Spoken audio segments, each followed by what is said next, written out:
मेरी शादी को इतना वक्त नहीं गुजरा था, जिसकी वजह से मुझ में अभी भी बहुत धीरज बाकी था।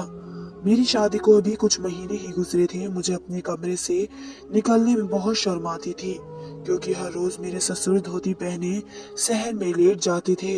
मैं उन्हें बाहर ऐसा देखकर वापस कमरे में उल्टे कदमों लौट जाती थी। मुझे ये सब कुछ बहुत अजीब लगता था कि मैं अपने मायके में कभी भी अपने भाइयों या अपने बाबा को ऐसे कपड़े पहने हुए नहीं देखा था। धोती की वजह से मेरे ससुर के आधे पैर पूरे दिखते रहते थे।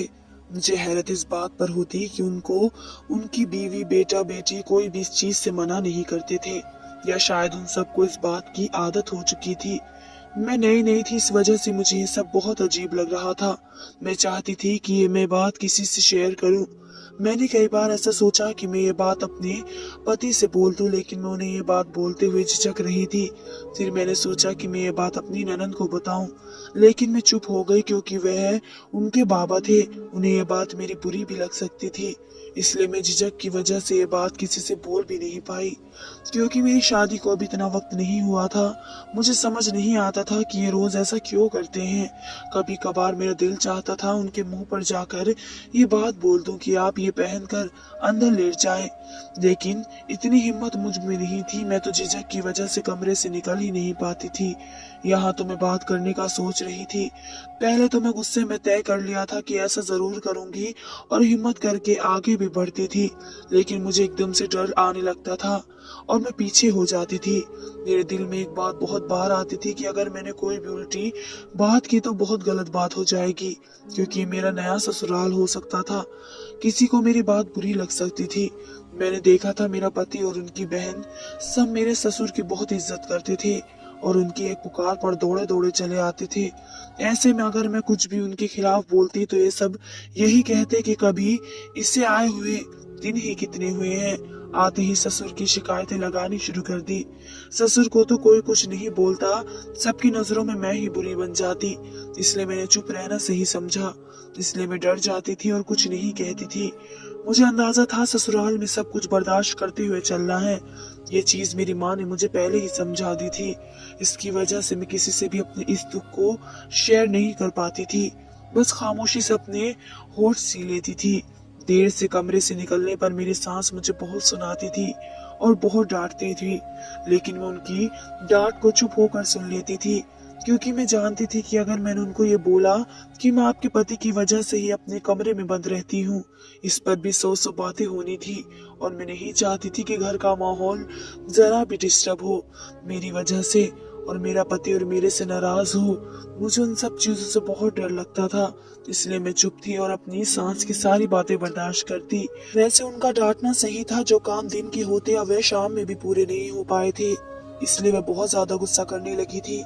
बिना ये सोचे, बिना ये देखे कि गलती किसकी है, वे मुझे ही सब बातों के लिए ब्लेम करती थी, और मैं भी उनको ये नहीं बता पाती कि ये सब आपके पति की वजह से हो रहा है, सिर्फ यह सोचकर कि घर का माहौल खराब न हो। लेकिन अब मैं बहुत परेशान और तंग आ गई थी। उनकी हरकत से रोज सास के तानों ने मेरे कान पका दिए थे। मेरे ससुर को बिल्कुल भी शर्म नहीं थी। वे हर रोज यही करते थे, धोती पहन कर लेट जाते। उनको इतनी भी शर्म नहीं आती थी कि घर में जब जवान बहू है इसका ही ख्याल करके हरकत ना करे, लेकिन वे मुझे बिना झिझक किए धोती पहने धूप में सेकते रहते थे। शुरू के दिन में तो मेरे बहुत अच्छे गुजरे, लेकिन बाद में उनकी यह हरकत मेरे लिए मुसीबत बन चुकी थी। मैं बाज़ वक्त तो दिल ही दिल में सोचती कि मैं अपने पति को इस बारे में बोलूं कि ऐसे सहन में ना लेटा करे, लेकिन मुझे इस बात का डर था कहीं मेरे पति मेरी ही बात सुनकर गुस्सा ना करे कि तुम्हारा इससे क्या लेना देना, और तुम होती कौन हो मेरे बाप पर पाबंदी लगाने वाली। ये सोच मेरे दिमाग पर बुरे तरीके से बैठ चुकी थी, जिसकी वजह से मुझ में हिम्मत और ताकत नहीं थी कि मैं कोई भी बात उनसे कर पाऊं। वैसे भी मेरी कोई लव मैरिज थोड़ी थी, जैसा मेरा दिल चाहे मैं बोल दूं, जो दिल में आए करूं। मेरी शादी एक अरेंज मैरिज थी, इसमें मुझे अपने पति और अपने ससुराल वालों की हर बात का ध्यान रखना था, इसलिए मुझे थोड़ा झुक कर चलना था, और यही वजह थी मैं खामोशी से सब कुछ सह रही थी। मैं किसी भी वजह से अपनी माँ का सर नहीं झुकाना चाहती थी। अगर हिम्मत मैं कर भी लेती, बात करने की, लेकिन मेरे पति गुस्से के बहुत तेज थे। मुझे उनके गुस्से से बहुत डर लगता था। मैं इतने दिनों में ये तो समझ गई थी कि उनके लिए उनकी फैमिली बहुत जरूरी थी। वे सब कुछ बर्दाश्त कर सकते थे, लेकिन अपने माँ बाप, बहन भाई के ऊपर कोई भी बात बर्दाश्त नहीं कर पाते थे। और यही बात मुझे डरा कर रख देती थी, जो मैं अभी तक कुछ बोल नहीं पाई थी। और इस वजह से मैंने उनसे ये बात करने से इनकार किया। लेकिन इस बार मेरा दिल बहुत घबरा रहा था। मैं अपने पति से इस बात की शिकायत जरूर करूं, क्योंकि मेरी सास अब बहुत गुस्से से मेरे साथ बातचीत कर रही थी। लेकिन हर बार सोचकर ही चुप रह जाती, बोलने की हिम्मत नहीं कर पाती थी। वक्त गुजरता गया और यही होने लगा। मेरी सास दिन पे दिन बहुत गुस्सा करने लगी। मुझे अब किसी की भी बातें बर्दाश्त नहीं हो रही थी। वजह मेरी तरबियत की निराली थी। पहले पहले तो मैं अपनी सास की बातें सुन लेती थी, लेकिन अब मुझे किसी की बातें बर्दाश्त नहीं हो रही थी। मेरे पति भी कोई बात करते मैं गुस्से से जवाब देने लगी थी। ऐसे ही एक दिन रोज के मुताबिक मैं देर से कमरे से निकली। वजह सिर्फ और सिर्फ ससुर साहब का बाहर धोती में होना था। मैं जैसे ही किचन में दाखिल हुई, मेरी सास मुझ पर चिल्लाने लगी। आज तो उनका बस नहीं चल रहा था मेरा सर फाड़ दे, लेकिन शर्म की वजह से अभी तक हाथ नहीं उठाया था। लेकिन वह अपनी जबान की मार मेरे दिल छन्नी कर रही थी। वह भी मेरी माँ जैसी ही प्यारी थी, इसलिए मैं उनको कभी भी पलट कर जवाब नहीं देती थी। खामोशी से उनकी हर बात को सुन लेती थी। लेकिन वह अब मेरी माँ की परवरिश पर बात करने लगी थी कि तुम्हारी माँ ने तुम्हें ससुराल में रहने की तमीज नहीं सिखाई। इसने ये नहीं बताया कि किस वक्त उठना है या काम किस वक्त शुरू करके पूरा करना है। वह बोलती जा रही थी और बर्तन पटक रही थी। मेरी अब बर्दाश्त से बाहर था। मैं एकदम गुस्से से फूट पड़ी। कोई भी औलाद हो अपनी माँ के लिए इतनी तौहीन बर्दाश्त नहीं कर पाती। इस तरीके से मैं भी नहीं बर्दाश्त कर पाई थी और गुस्से में उनसे बोल दिया, मेरी कोई गलती नहीं है। मैं वक्त से पहले आपको इस किचन में नजर आऊं, लेकिन ससुर जी की वजह से मैं कमरे से बाहर नहीं आती हूँ। उन्होंने मेरी तरफ देखते हुए हैरानी से लहजे में कहा, क्या मतलब है तुम्हारा? मैंने कहा, आपके पति धोती पहनकर बाहर बैठ रहते हैं, जिसकी वजह से मुझे शर्म महसूस होती है और मैं बाहर कदम नहीं रखती हूँ। उन्होंने मेरी बात सुनकर कहा, इसमें क्या बड़ी बात है, वे बस धोती में तो होते हैं, इसमें शर्म की क्या बात है? मैं फौरन बोली, इस बात से आपको कोई फर्क नहीं पड़ता होगा क्योंकि वे आपके पति हैं, लेकिन वे मेरे लिए एक बाप के जैसे हैं और मुझसे ये सब बर्दाश्त नहीं हो रहा है। नहीं, मुझे शर्म आती है, आप उनसे बोल दें, वैसे ना बैठा करें, मैं वक्त से पहले बाहर आ जाया करूंगी। उन्होंने मेरी तरफ गुस्से से देखा और कहा, तुमने अमन को अभी तक कुछ नहीं बताया या नहीं, तुम्हारे ससुर के बारे में? उन्होंने सवालिया नजरों को मेरी तरफ देखते हुए पूछा, तो मैंने उनके जवाब में सर नहीं में हिलाया और वे सर हिलाते हुए बोली, तो ये बात थी, मगर इतने दिन से तुम्हें मुझे बताना चाहिए था। तुम्हें नहीं पता है वे किस वजह से ऐसा करते हैं। अब तुम चाहती हो कि तुम्हें वजह पता चले कि तुम्हारे ससुर जी ऐसा क्यों करते थे, तो कल सुबह उठकर देख लेना वे क्यों ऐसे लेट जाते हैं। कल मैं उनकी धोती छुपा दूंगी, तुम इस राज के पीछे की सच्चाई जान लेना। वे बोलकर किचन से खामोशी से चली गई। मुझे उनकी बात समझ नहीं आई। मुझे अजीब सा लग रहा था, ये क्या बोल रही हैं? वह तो ये बात बोलकर जा चुकी थी, लेकिन मैं उनकी पीठ को ही हैरानी निगाहों से देखती रही कि इस बात में भी भला क्या राज हो सकता है। लेकिन मैं भी सुबह होने का इंतजार करने लगी और जैसे ही सुबह हुई मैं फौरन कमरे से निकली। प्लान के मुताबिक मेरी सास ने मेरे ससुर की धोती छुपा दी और जैसे मैंने उनकी तरफ निगाह उठाकर देखा तो मेरे होश उड़ कर रह गए। ऐसा महसूस होता था जैसा आसमान सर पर आ गिरा हो, कदमों तले जमीन निकल गई हो। मेरे ससुर धोती के बगैर मेरी जिंदगी बहुत ही अच्छी थी। मैं अपने घर वालों के साथ बहुत अच्छी जिंदगी बसर कर रही थी। हर जगह ऐसा होता है कि लड़की की पढ़ाई पूरी होते ही रिश्ते आने शुरू हो जाते हैं। ऐसा ही मेरे साथ होने लगा। मुझे पढ़ाई पूरी किए अभी 1 महीना भी नहीं हुआ था कि मेरे रिश्तों की लाइन मेरे लिए तैयार खड़ी थी। मुझे बड़ी हैरत होती, ये सब क्या हो रहा है? अभी तो मैंने पढ़ाई पूरी की है और ये सब इतनी जल्दी। मेरी माँ ने मेरे बारे में अभी नहीं सोचा था, लेकिन इस कदर रिश्ते आने की वजह से वे मेरे बारे में सोचने पर मजबूर हो गई। वे पुराने ख्यालात की थी। उनका यही कहना था, रिश्ते आने का भी एक वक्त होता है और एक वक्त ऐसा आता है कि रिश्ते आने भी बंद हो जाते हैं। और इस चीज में मेरी माँ बहुत डरती थी। अब वे चाहती थी कि मेरी भी कहीं बात पक्की हो जाए और यही सोचते हुए अब जो भी रिश्ता आते उनकी छानबीन भी जरूर करती थी और मैं उनको बहुत उलझन में देखती थी कि ये सब वह क्यों करती हैं। वक्त गुजरता गया और मेरे पति का रिश्ता मेरे लिए आया। मेरी माँ ने जैसे ही उनकी छानबीन की, वे लोग मेरी माँ के मुताबिक बहुत अच्छे निकले और उन्होंने दूसरी मुलाकात में ही मेरे रिश्ते के लिए हाँ कर दी। मुझे बहुत गुस्सा आया। मैंने अपनी माँ से बहुत झगड़ा किया, उनसे कहा मैं अभी किसी भी चक्कर में नहीं पड़ना चाहती हूँ, मैं अभी शादी जैसी परेशानी को नहीं झेल सकती हूँ। लेकिन उन्होंने मेरी किसी भी बात को अहमियत नहीं दी और मेरी शादी मेरे पति से करवा दी। मैं बिल्कुल गुमसुम हो गई। मैंने अपनी शादी की तैयारियां भी बहुत बुरे दिल से की थी, लेकिन विदाई के वक्त मेरी माँ ने जो बात मुझसे कही, उनको सुनकर मैं कई हद तक नॉर्मल हो गई। उन्होंने कहा था हर बेटी को अपने बाप के घर से विदा होकर दूसरे घर जाना ही पड़ता है, इसलिए इसमें गुमसुम होने की कोई बात नहीं है। तुम्हें खुश होना चाहिए कि तुम्हारे माँ बाप ने अपनी जिंदगी में तुम्हें अपने घर का कर दिया। कितनी लड़कियां होती हैं जो बिना माँ बाप के घर से भाइयों के साए में विदा होती हैं। तुम तो खुश नसीब हो जो तुम्हारे बाप तुम्हें अपने हाथ से विदा कर रहा है। और तुम कौन सा हमारे लिए मर जाओगी, या हम तुम्हें थोड़ी भूल रहे हैं। यहाँ से डोली उठ गई तो अर्थी पति के घर से उठेगी। तुम आती जाती रहना जब तुम्हारा दिल चाहे। मैं माँ की बातें सुनकर कहीं हद तक रिलैक्स हो गई और खुशी खुशी घर को आ गई। मेरा स्वागत बहुत अच्छा हुआ और मुझे कुछ रस्मों के बाद कमरे में भेज दिया गया। मेरे पति ने कमरे में आकर बहुत अच्छे से मुझसे बातचीत की। प्यार के बोल बोलने की बजाय उन्होंने मुझे समझाना शुरू कर दिया और सबसे पहले मुझे ये कहा कि मेरे लिए मेरी बहन भाई और माँ बाप बहुत खास हैं।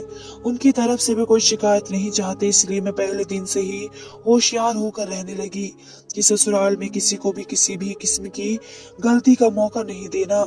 और अपने किए वादों को नजर रखते हुए मैं कुछ ही दिन में सबका दिल जीत गई। ननंद भी मुझसे बहुत अच्छे से बातचीत करती और देवर भी भाभी कहते न थकते थे और मेरी सास की भी सारी जिम्मेदारियां मैंने अपने सर ले ली। लेकिन वक्त का क्या है, वक्त एक जैसा थोड़ी रहता है। वक्त गुजरा और मेरी जिंदगी का बुरा वक्त शुरू हुआ जब मेरे ससुर बाहर शहर में धोती पहन कर लेटने लगे। मेरे लिए ये चीज बहुत अजीब थी क्योंकि मेरे घर में ऐसा कोई भी नहीं करता था। जब सब लोग पैंट शर्ट ही पहना करते थे और यहाँ आकर मैंने सब अपने ससुर को इस तरीके से देखा तो मुझे बहुत शर्म आई। मेरे लिए एक बहुत मुश्किल वक्त था। मुझे समझ नहीं आता था मैं क्या करूं। मुझे बहुत परेशानी होने लगी। शुरू शुरू में सब कुछ बहुत अच्छा था, लेकिन गुजरते वक्त के साथ मेरी जिंदगी खराब हो गई। मेरी जिंदगी बहुत परेशानियों से गुजर रही थी। मुझे समझ नहीं आता था वह जानकर ऐसा करते हैं या फिर उनसे ऐसा हो जाता है। शादी की शुरुआत के दिनों में तो मुझे बहुत ही परेशानी हो गई, लेकिन मैं कुछ कर भी नहीं सकती थी। यह मेरी अरेंज मैरिज हुई थी। अगर लव मैरिज होती तो मैं अपने पति से इस बात को लेकर लड़ाई कर लेती, लेकिन दिन गुजर जाता था। मैं शाम को बाहर आई। मुझे सब चीजों का अंदाजा था कि ये चीज बहुत बुरी साबित हो रही है मेरे लिए, लेकिन मैं मजबूर थी। मैं ऐसे कैसे अपने ससुर को इस हालत में देखकर बाहर आ जाती, लेकिन कोई भी मेरी बात को नहीं समझ रहा था। मेरी सास हर दिन मुझ पर चिड़चिड़ा रही थी क्योंकि उन्हें भी बहुत गुस्सा आ रहा था। जो काम मेरे करने के होते वे काम उन्हें करने पड़ रहे थे। मुझे भी अफसोस होता था कि उनकी उम्र ऐसी है कि उन्हें आराम करना चाहिए, लेकिन मेरी वजह से वे दिन रात काम करती थी। जाहिर सी बात है, जब कोई काम करता है तो उसको गुस्सा भी आता है। मैं क्या करती, मैं खामोशी से गर्दन झुकाकर उनकी हर बात को बर्दाश्त करते हुए सुन लेती थी। लेकिन कब तक, मेरी भी एक हद थी। मैं बर्दाश्त करते करते अब थक चुकी थी। उन्होंने जितने गुस्से से मुझे मेरी माँ के ताने मारे, मुझसे अब बर्दाश्त नहीं हुआ। मुझे इतना गुस्सा आया मैं खुद बेकाबू हो गई और मैंने पलट कर उन्हें जवाब दे दिया और उनसे सवाल कर लिया कि आपके पति इस तरीके से क्यों करते हैं। वे जानते नहीं हैं कि जवान बहू घर में मौजूद है, इसे कमरे से बाहर निकलना है। वे मेरे कमरे के सामने ही धोती पहन कर बैठ जाते हैं, क्या उन्हें शर्म नहीं आती। मैंने बहुत गुस्से से ये बातें कही। मुझे बहुत गुस्सा आ गया था उनका ये कहना कि तुम्हारी माँ ने तुम्हारी अच्छी परवरिश नहीं की थी, तुम्हें अच्छे बुरे की तमीज नहीं सिखाई है। वे एक पल में मेरा शुरू का किया हुआ सब कुछ भूल गई। कुछ दिन मेरी लापरवाही की इतनी बड़ी सजा दे रही थी कि वे मुझे खड़े होकर इतनी बड़ी बड़ी बातें सुना रही थी।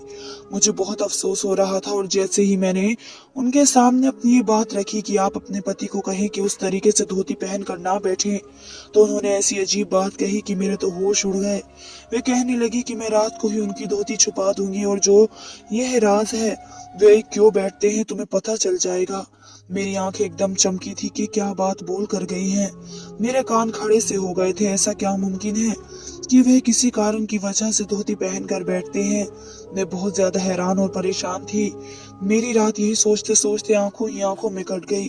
मेरे पति ने भी मुझसे रात को बात करने की कोशिश की कि बहुत गुमसुम हो, चुप चुप सी महसूस हो रही हो, कुछ हुआ है क्या। दिन में माँ भी बहुत खामोश है, कोई वजह है क्या। मैंने उनकी तरफ देखते हुए आराम से जवाब दिया, नहीं कोई बात नहीं है, बस वैसे ही खामोश होगी। उनकी तबीयत भी कहाँ ठीक रहती है। मैंने टालमटोल से काम लिया क्योंकि मैं नहीं चाहती थी उन्हें कोई भी बात पता चले। मैं बोली, आपको ऐसे ही वहम हो रहा होगा। मैं चाहती थी कि वे ज्यादा इस बात के अंदर ना घुसे, क्योंकि अगर उन्हें मेरी इस बात का पता चल जाता कि मैंने उनकी माँ से बदतमीजी की है तो मेरा हाशिर बुरा कर देते। अगर उन्हें जरा भी इस बात की भनक पड़ जाती कि मैंने उनकी माँ से इस कदर बदतमीजी की है तो इस चीज की वजह से मैं उनको कोई भी बात नहीं बताना चाहती थी। आज की रात जैसे तैसे गुजर रही थी और सुबह की पहली किरण फूटी। मेरे पति जब काम पर चले गए तो मैं उस वक्त बाहर निकली जब मेरे ससुर बाहर बगैर धोती के थे।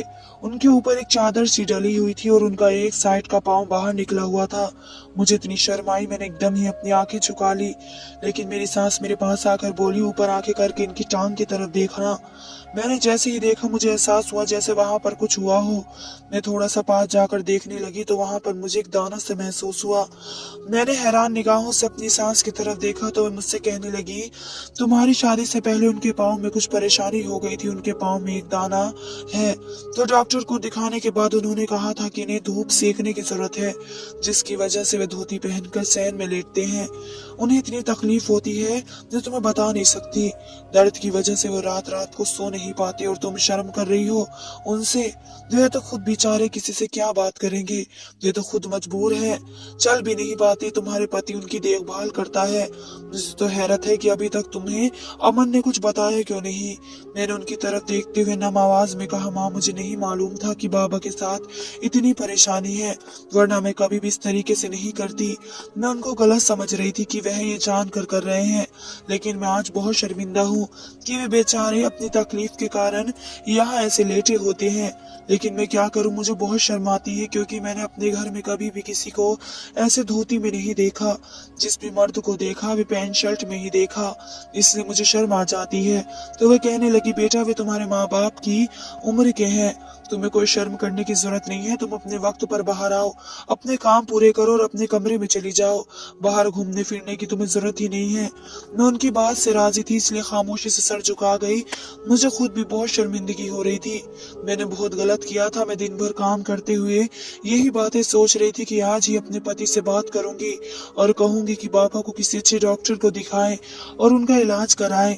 रात को जैसे ही मेरे पति आए मैंने फौरन उनको खाना दिया और जल्दी जल्दी अपने काम से फारिग हुई। इसके बाद जब मैं कमरे में गई तो मैं उनसे बात करने के लिए बैठी और मैंने उनसे कहा, आपको चाहिए कि आप अपने बाप को बहुत अच्छे से इलाज कराएं, उनकी टांग और खराब हो जाएगी अगर हम ऐसे ही लापरवाही करेंगे। उन्होंने मेरी तरफ देखते हुए हैरानी से कहा, कुछ हुआ है क्या और तुम्हें कैसे पता चला कि बाबा की टांग में परेशानी है।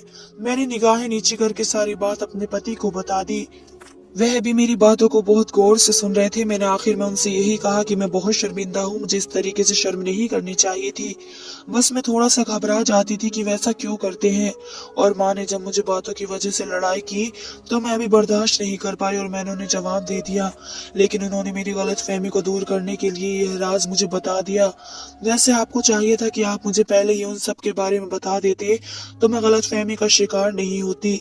मेरे पति ने मेरी सारी बातें सुनकर सिर्फ इतना कहा कि मैं तुम्हें इसलिए नहीं बताना चाहता था कि मेरे पापा का मसला था और जब से बाबा चलने से बेजार हो गए हैं वे बहुत एहसास करते हैं। उनको पसंद नहीं कि उनकी बीमारी के बारे में कोई जिक्र भी करे, इसलिए मैं तुमको नहीं बताना चाहता था। मुझे यही लग रहा था शायद माँ ने तुमको बता दिया हो, शायद तुम्हें खुद ही पता चल गया हो। मैंने इस बात की तरफ कभी ध्यान ही नहीं दिया। मुझे पता नहीं था एक छोटी सी गलतफहमी इतना बड़ा मसला हो जाएगा। खैर अब तुम्हें देखकर मुझे अच्छा लगा। तुम बाबा के बारे में फिक्रमंद हो रही थी। मैं कुछ सोच रहा था था उनको किसी अच्छे डॉक्टर से इलाज करवा लूं। फिर मुझे एहसास हुआ मैं ससुर से शर्माती थी और वह मुझसे शर्माते थे। उनको पसंद नहीं था कि बहू के सामने यूं धोती पहनकर सहन में लेटा रहे। उनको इस बात से बहुत ज्यादा शर्म आती थी। उनको यही फिक्र खाई जाती थी कि बहू क्या सोचेगी। लेकिन मेरी सास ने जबरदस्ती उनको सहन में बैठा कर जाती थी। फिर वे सारा दिन उधर ही बैठे रहते थे। कमरे में पड़े पड़े भी वह बीमार रहने लगे थे और मैं उन्हें गलत समझ बैठी थी और मुझे अपनी इस गलती पर बहुत शर्मिंदगी महसूस हो रही थी। लेकिन मैं इस बात का शुक्र अदा कर रही थी कि मैंने ससुर को कुछ भी नहीं कहा। अगर मैंने उनसे कुछ बोलती तो उनको मेरी बात से बहुत ज्यादा तकलीफ पहुंचती। अब मैंने अपनी सास को भी मना कर दिया कि मेरे ससुर को इस बारे में कुछ भी नहीं बताए। मेरी सास समझदार औरत थी, वह भी अपने पति की मजबूरी का फायदा नहीं उठाना चाहती थी, इसलिए उसने किसी भी बात की भनक अपने पति को नहीं लगने दी। अब मैं अपने ससुर और अपने घर वालों की बहुत सेवा करती थी। मैं सारे काम वक्त पर कर लिया करती थी। मेरी सास अब बहुत ज्यादा खुश थी और मेरे सारे घर वाले मुझसे बहुत खुश हो गए। इसी वजह से मेरे पति के दिल में भी मेरे लिए मोहब्बत पैदा हो गई। मैं अपने रब का शुक्र अदा कर रही थी जिसने मेरी सारी परेशानी दूर कर दी थी और मुझे अकल दे दी थी। धन्यवाद दोस्तों।